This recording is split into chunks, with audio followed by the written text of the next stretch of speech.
दो और गुजरात के राइट्स। लेकिन उसके पहले के कुछ दिनों का मैं आपको एक 12-15 महीने का एक चित्र आपके सामने पेश करना चाहूंगा, ताकि आपको अंदाज आ जाए कि क्या स्थिति थी। जैसे 24 दिसंबर 1999, यानी 3 साल पहले की बात है। काठमांडू से दिल्ली जो फ्लाइट आ रही थी, वो हाईजैक कर करके अफगानिस्तान ले जाएगा, कंधार में ले गए और भारत के सैकड़ों यात्रियों को बैन बनाया गया। पूरे भारत में एक बहुत बड़ा तूफान था, लोगों की जिंदगी और मौत का सवाल था। अब 2000 के अंदर हमारे यहाँ लाल किले में आतंकी हमला हुआ, दिल्ली में एक नया और उसके साथ तूफान जुड़ गया। 11 सितंबर 2001 अमेरिका में ट्विन टावर पर बहुत बड़ा आतंकी हमला हुआ। उसने फिर एक बार दुनिया को चिंतित कर दिया, क्योंकि ये सब जगह पे करने वाले एक ही प्रकार के लोग हैं। अक्टूबर 2001 को जम्मू कश्मीर विधानसभा पर आतंकी हमला हुआ। 13 दिसंबर 2001 को भारत की संसद पर आतंकी हमला हुआ। यानी आप उस समय के एक 8-10 महीने की घटनाएं देखिए, वैश्विक स्तर की घटनाएं, आतंकी घटनाएं, खून खराबे की घटनाएं, निर्दोष लोगों की मौत की घटनाएं।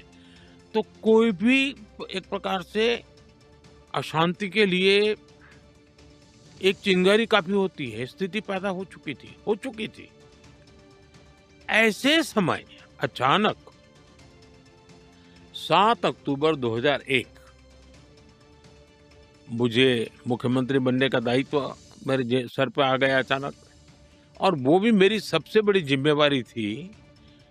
गुजरात में जो भूकंप आया था, उस भूकंप के रिहेबिलिटेशन के लिए बहुत बड़ा काम था, और पिछली शताब्दी का वो सबसे बड़ा भूकंप था। हजारों लोग मारे गए थे।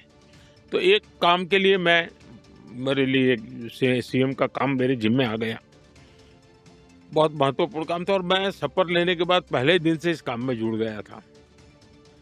मैं एक ऐसा व्यक्ति हूं जो कभी सरकार नाम से मेरा कोई रिश्ता नहीं रहा। मैं सरकार में कभी रहा नहीं। मैं सरकार क्या होती है जानता नहीं था। मैं कभी एमएलए नहीं बना, मैं कभी चुनाव नहीं लड़ा। मुझे जीवन में पहली बार चुनाव लड़ना पड़ा। मैं 24 फरवरी 2002 मैं पहली बार एमएलए बना, एक चुना हुआ जनप्रतिनिधि बना। और मैं पहली बार 24 तारीख को या 25 तारीख को या 26 तारीख को गुजरात विधानसभा में मैंने पैर रखा। 27 फरवरी 2002 विधानसभा में मेरा बजट सत्र था, हम हाउस में बैठे थे। और उसी दिन, यानी अभी मुझे एमएलए बने 3 दिन हुए थे,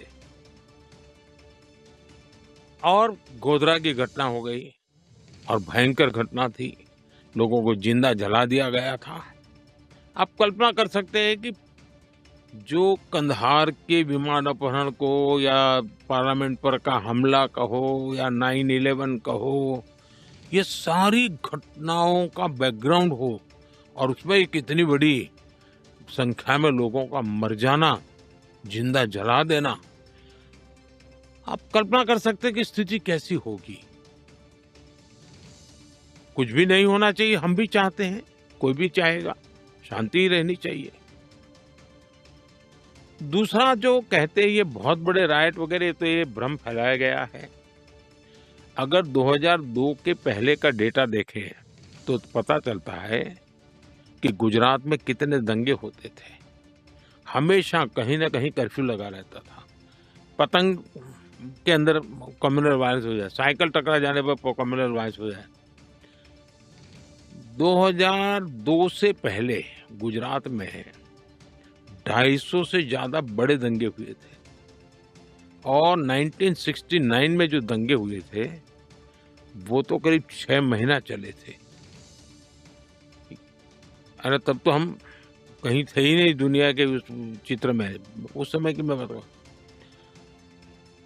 और इतनी बड़ी घटना एक ऐसा स्पार्किंग पॉइंट बन गया कि कुछ लोगों की हिंसा हो गई, लेकिन न्यायालय ने उसको बहुत डिटेल में देखा है, लंबे अरसे। और उस समय हमारे जो विरोध के लोग हैं वो सरकार में थे और वो तो चाहते थे कि हम पर जितने आरोप लगे थे हमको सजा हो जाए, लेकिन उनके लाखों कोशिश के बाद भी जुडिशरी ने पूरी तरह डिटेल में उसका एनालिसिस किया, 2-2 बार किया और पूरी तरह निर्दोष जिन लोगों ने गुनाह किया था उनके लिए न्यायालय ने अपना काम किया है। અમારી તમામ માહિતીથી અપડેટ રહેવા માટે જોડાયેલા રહો S9 ન્યૂઝ સાથે।